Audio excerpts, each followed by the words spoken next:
चलिए बच्चों स्टार्ट करते हैं revision of module 1। The topic is homogeneous linear differential equation. Homogeneous linear differential equation दो तरीके की होती है। सबसे पहले जो हम लोग स्टार्ट करने जा रहे हैं इसका नाम है आयलर-कॉचीज इक्वेशन। तो first one is Euler-Cauchy equation. Euler-Cauchy के बाद जो दूसरी इक्वेशन है उसका नाम है लेजेंड्रीज डिफरेंशियल इक्वेशन। तो पहले हम आयलर-कॉची को डिस्कस कर लेते हैं, उसके बाद लेजेंड्रीज को देखेंगे। आयलर-कॉचीज इक्वेशन को अगर आप देखेंगे तो इसकी जो आइडेंटिफिकेशन है, इसकी जो पहचान है, इट्स वेरी सिंपल।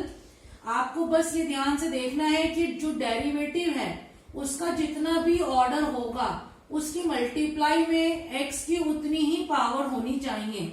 यानी कि जो d का कॉफिशिएंट है x, उसकी पावर और d की पावर दोनों की पावर सेम होनी चाहिए। जैसे कि आप यहाँ पर देख सकते हैं d की पावर n-1 है तो उसके साथ x की पावर में भी n-1 है। d की पावर में n-2 है तो x की पावर में भी n-2 है। यानी कि जिस ऑर्डर का डेरिवेटिव होगा उसका कॉफिशिएंट जो होगा उसमें x की उतनी ही पावर होनी चाहिए। अगर ऐसा है तो this equation is called Euler-Cauchy's equation. आप ध्यान से देख सकते हैं जो हमारा पहला टॉपिक था उसका नाम था विद कांस्टेंट कॉफिशिएंट, यानी कि जितने भी डेरिवेटिव थे उसके कॉफिशिएंट कांस्टेंट थे। लेकिन यहाँ पर जितने भी डेरिवेटिव हैं आप देख सकते हैं उनके जो कॉफिशिएंट हैं वो वेरिएबल की फॉर्म में है इन द वेरिएबल x। तो यहाँ पर भी आप देख सकते हैं x की पावर में लिखा है, यहाँ पर भी x की पावर और यहाँ पर भी x की पावर है। इसका मतलब ये नहीं है कि सिर्फ x ही होगा, इसके अलावा कोई कांस्टेंट भी हो सकता है। जैसे यहाँ 3 भी हो सकता था, यहाँ पर 2 भी हो सकता है। तो इसका मतलब कांस्टेंट तो हो ही सकते हैं, लेकिन यहाँ पर वेरिएबल भी मस्ट होंगे। तो ऐसी इक्वेशन को हम बोलते हैं आयलर-कॉचीज इक्वेशन। क्या पहचान है? जिस ऑर्डर का डेरिवेटिव होगा उसकी मल्टीप्लाई में उतने ही x होने चाहिए। ऐसी इक्वेशन को हम बोलते हैं आयलर-कॉची। अब इसका पूरा प्रोसेस क्या होता है? तो जो भी हमारी आयलर-कॉची इक्वेशन है, इस इक्वेशन को हम कन्वर्ट करेंगे विद कांस्टेंट कॉफिशिएंट टॉपिक में।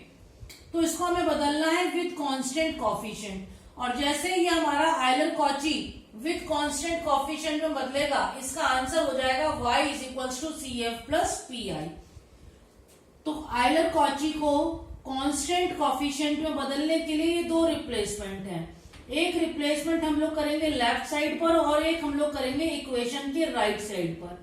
लेफ्ट साइड पर आप देखेंगे कि सारे डेरिवेटिव लिखे हुए होते हैं, तो इन डेरिवेटिव को हमें रिप्लेस करना है। आप देखेंगे अगर आपकी इक्वेशन में d की पावर n इंटू x की पावर n डेरिवेटिव है तो इसको आप कन्वर्ट कर देंगे d डैश n में, यानी कि d डैश डेरिवेटिव एक नया आया है और उसकी पावर में n आ जाएगा। सपोज आपके पास आपकी इक्वेशन में ये डेरिवेटिव है d की पावर n, x की पावर n-1। अगर ये डेरिवेटिव आपको दिखाई दे रहा है तो इसको आप रिप्लेस करेंगे d डैश n-1 से। तो अब दो डेरिवेटिव को बहुत आराम से यहाँ पर देख पा रहे हैं। एक डेरिवेटिव का नाम है d डैश और दूसरे का नाम हमारा हमेशा से होता है d। जो d डेरिवेटिव है वो रिप्रेजेंट करता है d अपॉन dx को, लेकिन जो नया डेरिवेटिव d डैश हम लोगों ने लिखा है वो रिप्रेजेंट कर रहा है d अपॉन dz को। इसका मतलब हम आयलर-कॉची को कन्वर्ट कर रहे हैं विद कांस्टेंट कॉफिशिएंट इक्वेशन में by using an intermediate variable z। इसका मतलब हम ट्रांसफॉर्मेशन कर रहे हैं इक्वेशन को, और जब भी इक्वेशन ट्रांसफॉर्म होती है तो एक मीडिएटर की जरूरत होती है और यहाँ पर वो मीडिएटर है z। तो ये जो रिप्लेसमेंट आप देख रहे हैं डेरिवेटिव्स के, वो लेफ्ट साइड में करना है। और राइट साइड पर देखेंगे क्या करेंगे। राइट साइड पर जहां जहां x लिखा होगा उसकी जगह पर e की पावर z लिखना है, और अगर log x होगा तो उसको रिप्लेस कर देना है z से। आप देख सकते हैं दोनों बात सेम ही है। अगर x है तो e की पावर z लिख लीजिए, इसके दोनों तरफ log लेंगे तो log x आ जाएगा विच इज z। तो ये दो रिप्लेसमेंट्स आपको करने हैं, लेफ्ट साइड पर अलग करना है, राइट साइड पर अलग करना है। जैसे रिप्लेसमेंट्स आप अपनी इक्वेशन में करेंगे आपकी इक्वेशन कन्वर्ट हो जाएगी विद कांस्टेंट कॉफिशिएंट में। अब आपकी पूरी की पूरी इक्वेशन d डैश में बनकर आएगी, और d डैश का मतलब है कि अब इक्वेशन z में बनकर आएगी। इसलिए आपका जो भी CF और PI आएगा वो इन टर्म्स ऑफ z आएगा, z के टर्म्स में बनकर आएगा। और आपको इस z को सबसे लास्ट में फिर कन्वर्ट करना है इनटू x। तो कैसे करेंगे? ये जो रिप्लेसमेंट हम लोगों ने राइट साइड पे करा था, इस रिप्लेसमेंट को रिवर्स कर देंगे। यानी कि जहां पर आपको z दिखाई दे रहा है उसकी जगह log x, आप यहां से भी देख सकते हैं, पहले हमने log x की जगह z लिखा था, अब इसका रिवर्स कर देंगे, z की जगह log x। और कहीं पर देखिए पहले हमने x की जगह e की पावर z लिखा था, अब इसका रिवर्स करेंगे e की पावर z की जगह x। तो ऐसे कर ये राइट साइड हैंड वाला जो हमने रिप्लेसमेंट लिया था उसी का यूज करेंगे और दोबारा से अपने आंसर को लिख देंगे x में। ये पूरा का पूरा प्रोसेस है आयलर कॉचीज थ्योरम का। अब इसको हम लोग एक बार एक क्वेश्चन कर भी समझ लेते हैं।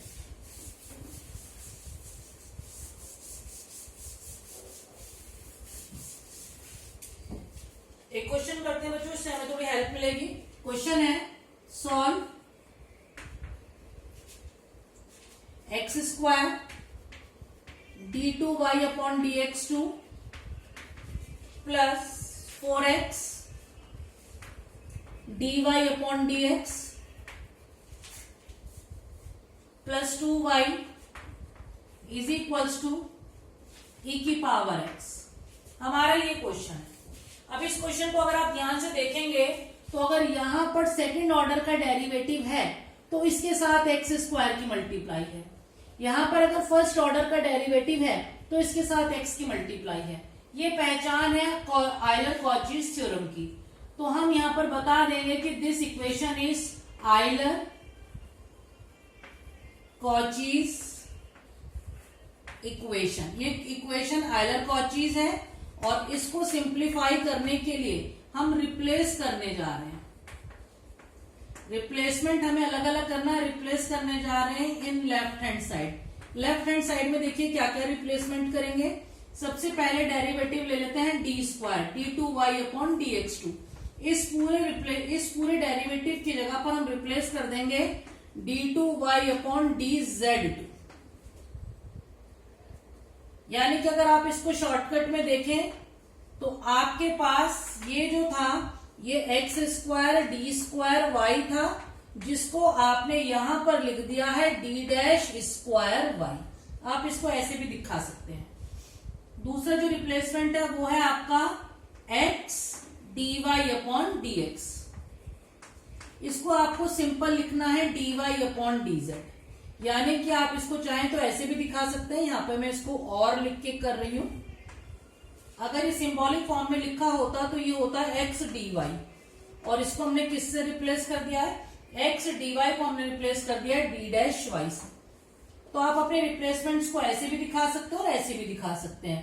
ये रिप्लेसमेंट करा, इसके अलावा ये डेरिवेटिव हमने रिप्लेस कर दिया, ये डेरिवेटिव रिप्लेस कर दिया, यहाँ पर कोई डेरिवेटिव नहीं है। तो ये दो रिप्लेसमेंट हम लोग अपने क्वेश्चन में करेंगे। साथ ही साथ ये रिप्लेसमेंट आप देख सकते हैं हम लोगों ने लेफ्ट हैंड साइड पे करा, अब हम रिप्लेसमेंट करेंगे राइट साइड पर।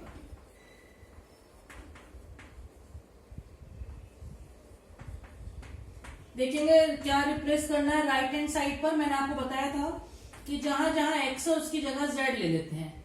तो आप देखते हैं e की पावर x है तो यहाँ पर e की पावर z हो जाएगा। तो ये रिप्लेसमेंट्स अपनी इक्वेशन में करते हैं और हम अपने इस इक्वेशन को मान लेते हैं दिस इज इक्वेशन नंबर 1। तो देखते हैं कि इक्वेशन नंबर 1 से क्या बनकर आ रहा है। फ्रॉम इक्वेशन नंबर 1 डायरेक्ट कर देते हैं बच्चों। तो इस पूरे की जगह हम लोगों ने क्या रिप्लेस करा था, इस पूरे की जगह हमने रिप्लेस करा है D square Y upon D Z square plus 4, और यहां पर देखिए X D Y upon D X, इसकी जगह पर हमने क्या रिप्लेस कर दिया है D Y upon D Z. उसके बाद लिखा है प्लस का 2y इज इक्वल्स टू ई। देखिए e की पावर x है और x को किससे रिप्लेस करना है, e की पावर z से। तो ये बन जाएगा e की पावर z। इस तरीके से हमारे पास ये इक्वेशन बनकर आई। अगर आप इस इक्वेशन को ध्यान से देखेंगे तो ये जो डेरिवेटिव बनकर आया इसका कॉफिशिएंट 1 आ गया, ये जो डेरिवेटिव बनकर आया इसका कॉफिशिएंट 4 आ गया, ये भी कांस्टेंट है, ये भी कांस्टेंट है। तो ये पूरी की पूरी इक्वेशन बन गई विद कांस्टेंट कॉफिशिएंट। लेकिन एट द सेम टाइम आप ये भी देखेंगे कि इनके डिनोमिनेटर में जो इंडिपेंडेंट वेरिएबल है that is z।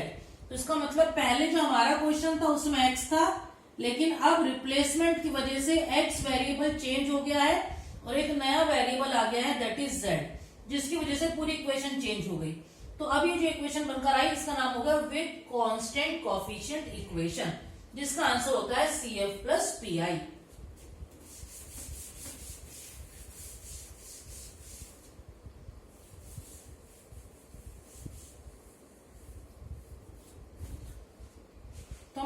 This equation is, this equation is linear differential equation with constant coefficient.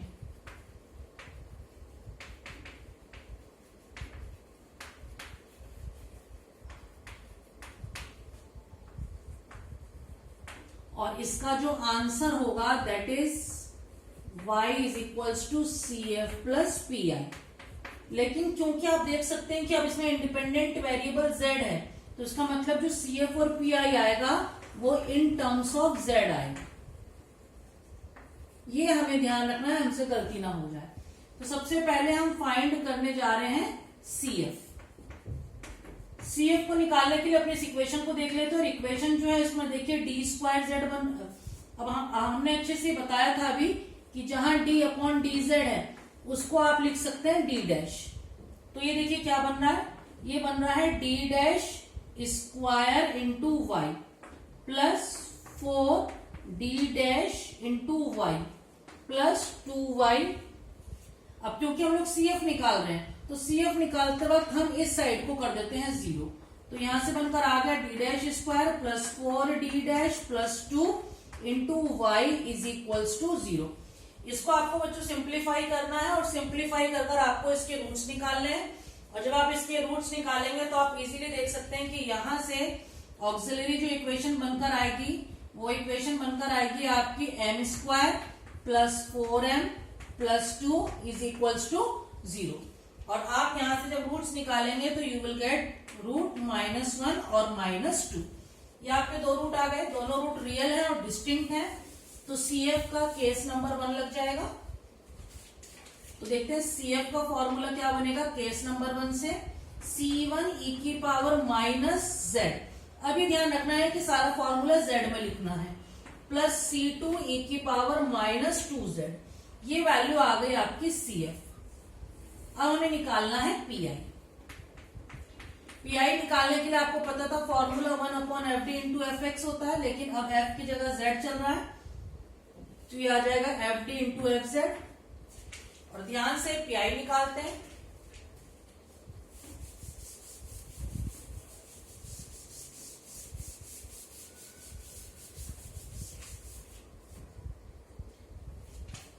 PI का फॉर्मूला बनेगा PI is equals to 1/fd.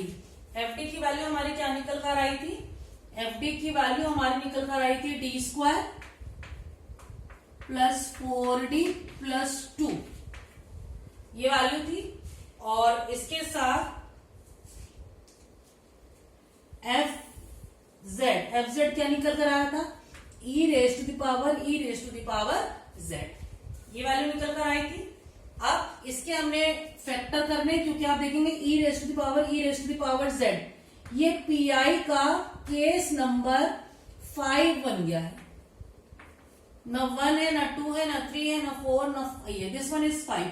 1 कब होता था जब e की पावर ax होता था. 2 कब होता था जब साइन या कॉज ax होता था. 3rd कब होता था जब x की पावर n का पॉलिनोमियल होता था. 4th कब होता था जब e की पावर ax के साथ कोई दूसरा फंक्शन ऑफ x आ जाता था. तो आप देख सकते हैं कि ना तो ये केस 1, 2, 3, 4 ये किसी से मैच नहीं कर रहा है. तो इसका मतलब ये केस 5 है.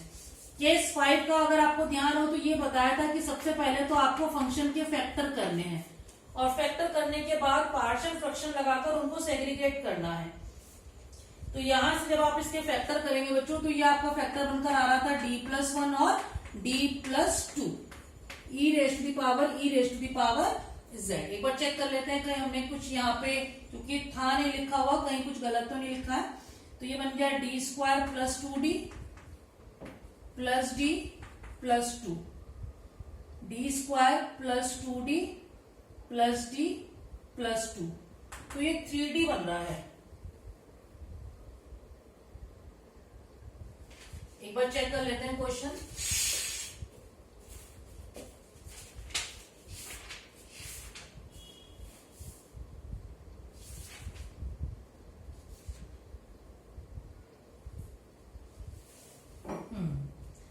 यहां पर ये 3 आ रहा है. This one is 3. ये 3 बिल्कुल सही है. चलिए तो हमारे जो फैक्टर बनकर आ गए वो आ गए d+1 और d+2 e⁻⁻z। यहाँ पर आपको पार्शियल फ्रैक्शन लगाकर इनको बच्चों पहले सेग्रीगेट करना है, और जब आप इसको पार्शियल फ्रैक्शन लगाएंगे तो d+1 plus b upon d+2 कर आएगा, और यहां से आपका फंक्शन आ रहा है e⁻⁻z। आप जब इसको सिंप्लीफाई करेंगे तो बच्चों a की वैल्यू आपकी 1 आ जाएगी, और जो b है उसकी वैल्यू आपके पास -1 आएगी। आपको पार्शियल फ्रैक्शन करना अच्छे से आता है, तो ये 1 और ये आपके पास -1 आ जाएगी। तो आप देख सकते हैं pi बनकर आ जाएगा 1 अपॉन d+1 -1 अपॉन d+2, और ये वैल्यू आ रही है e⁻⁻z। इस तरीके से आपके पास ये बनकर आएगा। और अब जैसे कि केस नंबर 5 था, आप इसको पहले अंदर मल्टीप्लाई करिए और इसको दो अलग अलग फंक्शन बना लीजिए। तो एक यहां से आ गया और एक आपके पास आ गया d+2 e⁻⁻z।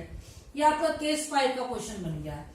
इसको आप लिख दीजिए कि ये आपका I1 है और ये आपका I2 है। तो पहले हम लोग फाइंड करेंगे I1। I1 को यहां पर लिख लेते हैं 1 अपॉन d+1 e⁻⁻z, और I2 की वैल्यू आ रही है 1 अपॉन d+2 e⁻⁻z। तो पहले ये I1 फिर I2 फाइंड आउट करेंगे, और फिर हमें करना है finally I1 minus I2।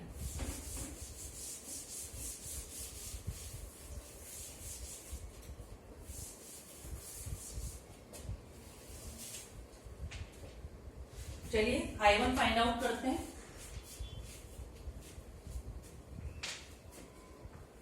I1 की बच्चों वैल्यू आ रही है 1 अपॉन d+1 इंटू e⁻⁻z।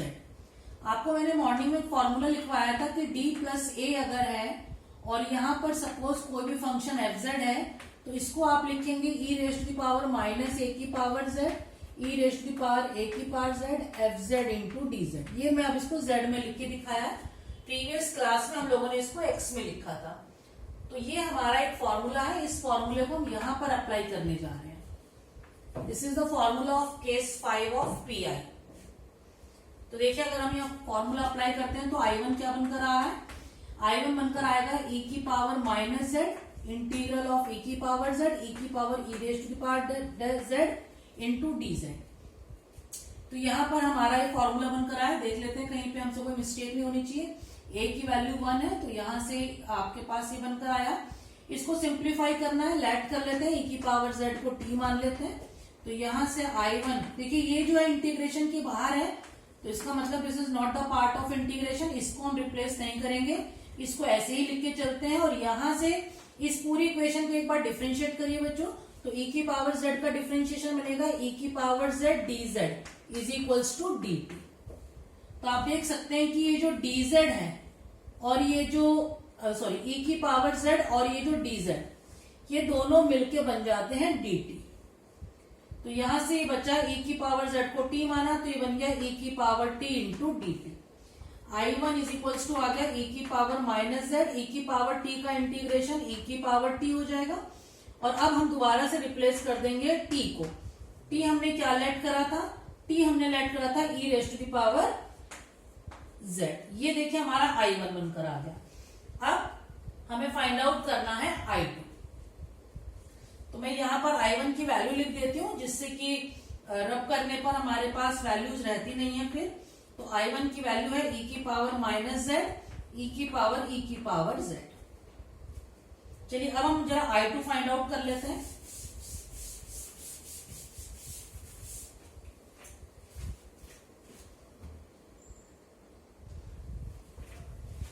चलिए I2 की वैल्यू देखते हैं क्या आएगा। तो I2 आ रहा है आपके पास 1 अपॉन d+2 इंटू e⁻z। यहां पर भी सेम फॉर्मूला लगाएंगे, और फॉर्मूला लगाने से ही बनकर आएगा e⁻−2z integral of e⁻2z e⁻z into dz। यहां पर भी हम सेम करते हैं, लेट करते हैं, e⁻z को t मान लेते हैं। डिफ्रेंशिएशन करेंगे तो e की power z dz is equals to dt हो जाएगा। और देखते हैं कि क्या बनकर आएगा हमारा इंटीग्रेशन e की पावर -2z। क्योंकि ये फंक्शन इंटीग्रेशन के बाहर है, इसको सिंप्लीफाई नहीं करना है, तो इसलिए हमने यहाँ पर कोई रिप्लेसमेंट फिलहाल नहीं करा है। तो यहां से आप देखिए क्या बन रहा है, ये e की पावर z को हमने एक अलग कर दिया, e की पावर z और e की पावर z dz, इसको हमने ऐसे लिख दिया। तो इसका मतलब ये जो e की पावर 2z था उसको मैंने एक बार यहां पर लिख दिया है, एक बार यहां पर लिख दिया है, और ये दोनों की दोनों वैल्यू मिलकर आप देख सकते हैं dt बन रही है। तो ये आपके पास आ जाएगा e की पावर -2z, e की पावर z को हमने t माना, ये बन गया e की पावर t और ये बन गया है dt। आप यहाँ पर प्रोडक्ट बाई पार्ट भी लिख सकते हैं, और आप चाहें तो u इंटू वी का भी लगा सकते हैं फॉर्मूला। मैं यहाँ पर u इंटू वी फॉर्मूला लगाने जा रही हूँ, एक सिंगल लाइन में आंसर आता है।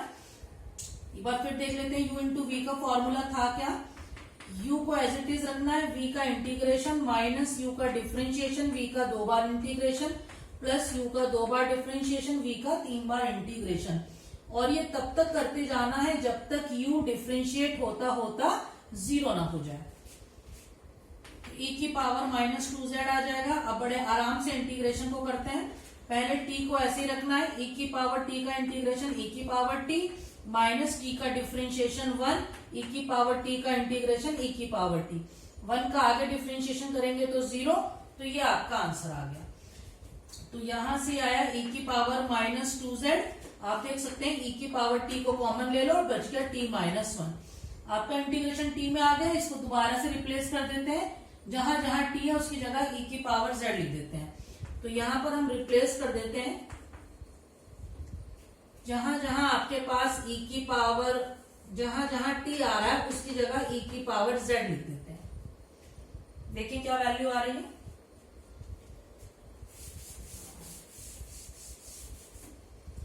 तो यहां से आपके पास जो I2 निकल कर आ रहा है उसकी वैल्यू आ रही है e की पावर -2z, e की power e raise to the power z, यहां से आ रहा है e raise to the power z -1। ये आपके पास बच्चों I2 आ गया। आप चाहें तो इसको थोड़ा और सिंप्लीफाई कर सकते हैं, और चाहे तो आप इसको इतना भी लिख सकते हैं। अब आपका PI था क्या, PI की वैल्यू थी I1 माइनस I2। अब I1 क्या था एक बार देख लेते हैं, क्योंकि मैं इसको रब कर चुकी हूं, थोड़ी सी बुक की हेल्प लेनी पड़ेगी क्योंकि अब हमने यहां पर से रब कर दिया था। तो ये जो वैल्यू निकल कर आ रही है बच्चों, ये वैल्यू आपके पास आई थी I1 की